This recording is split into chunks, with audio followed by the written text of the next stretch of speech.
All right, before we get into topics that apply to the day-to-day, this is safe space, and we just want to ask you, we're going to ask everyone on the show with us today. Devin, have you thought about what the Eagles' offense would look like if Tanner McKee was playing quarterback? Has that thought crossed your mind at all yet? We're having that safe space discussion today on the Midday Show. Has that thought crossed my mind?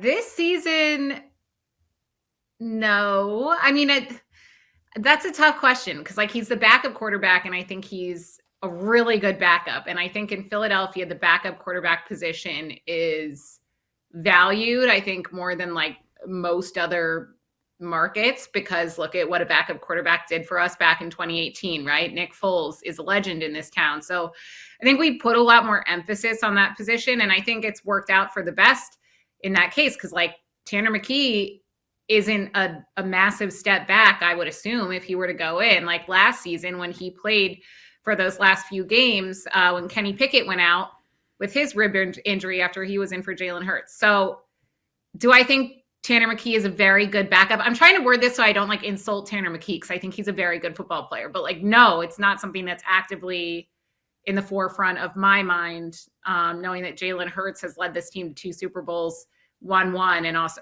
1 Super Bowl MVP. So no, I guess is my short answer to that. Devin, where are you right now with your panic level for the team? Not just the quarterback, but just the team. So 2 straight losses. Now, they did that in October, and then they bounced back with 4 straight wins, which that would be great if they could pull that off again and win, reel off 4 in a row and make us all feel better before the playoffs. But where are you panic level with the team considering what happened a couple years ago? Because those vibes are out there. It keeps coming up. A collapse. And they go down the stretch of the season with some games they should be able to win, but we said the same thing 2 years ago. Where's your panic meter right now as we enter the final month of the season?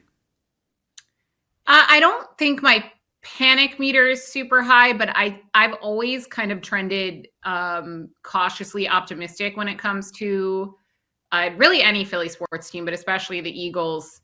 And Friday's game was the first game, even after, the 2 losses earlier in the season, even after the Dallas loss, Friday's game was the first game where I'm like, this could go bad. I don't know if it's going to be easy to bounce back from something like this. That being said, so I mentioned this on the morning show, listening to Jordan Mailata talk, and I know that he's a leader in that locker room. I also know, and he knows, that he's not having his best season, which I think makes it all the more authentic.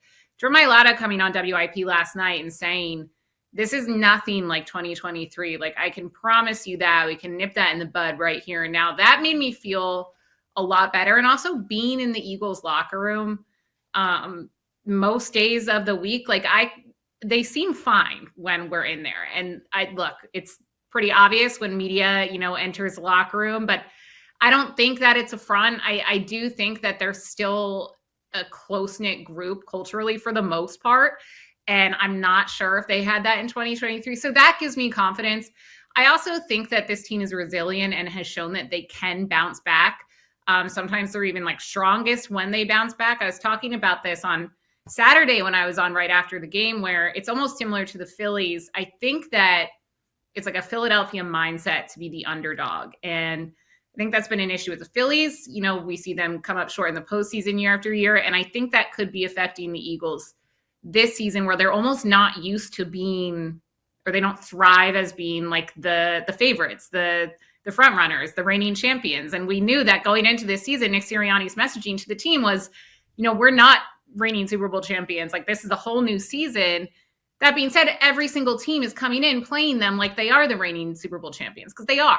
They're bringing everything they have. And I think the Eagles need to meet that challenge head on, and they're struggling with that. But my panic meter, still cautiously optimistic. Didn't love what I saw on Friday, but I do think that they can still get it together. They still have time. Devin, what's your thought on the Eagles? And look, doesn't mean they can't change their minds, or maybe they're not telling us, but the insistence publicly from Nick Sirianni to continue with Kevin Patullo as his play caller.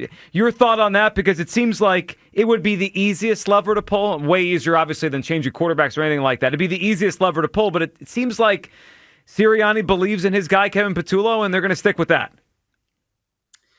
Yeah, I don't know if you guys saw or talked about what Nick Foles, speaking of backup quarterbacks, actually said on, I don't know what it was, like his podcast. He posted it did numbers, where he's talking about the emotions on the sideline and how this is Kevin Patullo's first season, like calling plays from the sideline. And you look at someone like Vic Fangio on the opposite side of the ball. He watches and calls the games from upstairs, from the booth, because he can see what the opposing offenses are doing and he can make adjustments. And what have we heard throughout this season from a lot of the offensive players? They failed to make in-game adjustments.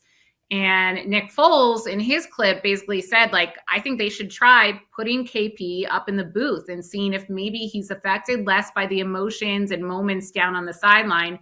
And he can read the opposing defenses a lot better from up there. So I think if you're going to stick with Kevin Patullo as the play caller, maybe even just a little adjustment like that could help. Like at this point, it can't hurt, right? Like you might as well try it. We're going into week 14, still getting tons of penalties, still not executing well. And I just think that you might as well go for it. If you're not I'm not saying that he should be fired. I don't think that that's the answer, because look at what happened in 2023 when the same thing happened on defense. Like it actually just made them spiral even faster downward. But I think just like any sort of change to see if it works at this point, you might as well try it. Devan Kaney with us here as we talk through this Eagles mess. They lose to the Chicago Bears on Black Friday. Next up, Devan, a trip to L.A. to take on the Los Angeles Chargers. Devan, we're going to wait news on if Justin Herbert's going to play. He had a broken hand. He had surgery yesterday. It's his non-throwing hand, so we'll see if he could play in the game. But Devan, what do you expect out of the Eagles on Monday night? This is now becoming like they got to get this back on track, and this is a big one suddenly against the Chargers on Monday night. What's your expectation for what we're going to see in that game against the Chargers?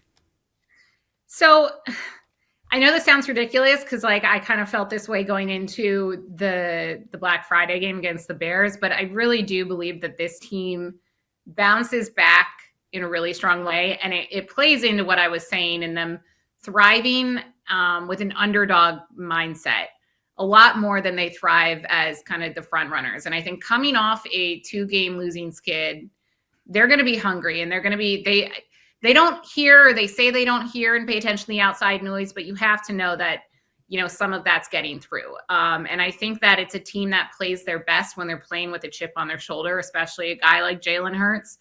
And I'm hoping that maybe they can use this as fuel rather than letting it bring them down, rather than letting it kind of spiral downward the way it did in 2023. I'm hoping they can use it almost as a springboard to use as motivation. It feels like they're lacking that motivation, that want to go-getter mindset, really on both sides of the ball this season. And it's understandable. Like they just won the Super Bowl, and not only won it, like they crushed most of their opponents throughout the postseason last year, aside from the Rams. So I think that they need some extra oomph, and I think that they've gotten it in this 2-game skid and all the outside noise that they're hearing.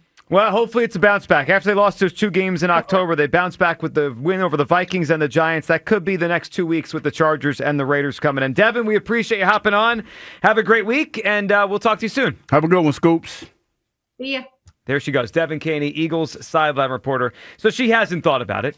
She hasn't. This is the safe space, right? You could say if you thought about it. Kyle's welcome. I think a lot of people are lying. Yeah, well, I mean, what do you expect today? Did you? Well, I mean, led by we Douglas said be over honest, here. though. Yeah. I wasn't lying. I haven't thought about it because I already know what it looked like. I have you vision. made it okay for everyone to lie. Well, no, I'm saying because I know what it looks like. I know what it's going to look like. So it's like it's not going to happen. So well, hold on. Yeah, but if you thought of, but you Yeah, have if you know what it about looks like, then you have thought about it. Yeah. Well, We I caught thought you. no, because Yeah. I didn't have to think about it because I have vision. I have that third No. eye, so I kind of knew. I know what it's looking like. No. It's kind of how the third Don't eye lie. works. Third eye works. Our Twitter question, sponsored by the PI Dental Center. Your smile is the first thing others see when they meet. You learn about and schedule your evaluation, PIDentalCenter.com. Be honest. Have you thought about what the Tanner McKee would look like in this offense? Yes or no? We're at 54% yes, 46% no. So more than half of people do and have thought about what this thing... It was at 63% before the show. Oh, so it's moving a little bit? It's moving back. I suspected that as soon as we got the shameful tweets from people. Oh yeah, like on Shame. Eagles I Twitter. can't believe you'd You ever. mean like the walk of shame? Shame. What you thought about what the Shame. backup quarterback would do? You're the worst person in the world. Well, I'm sorry. Guilty as charged.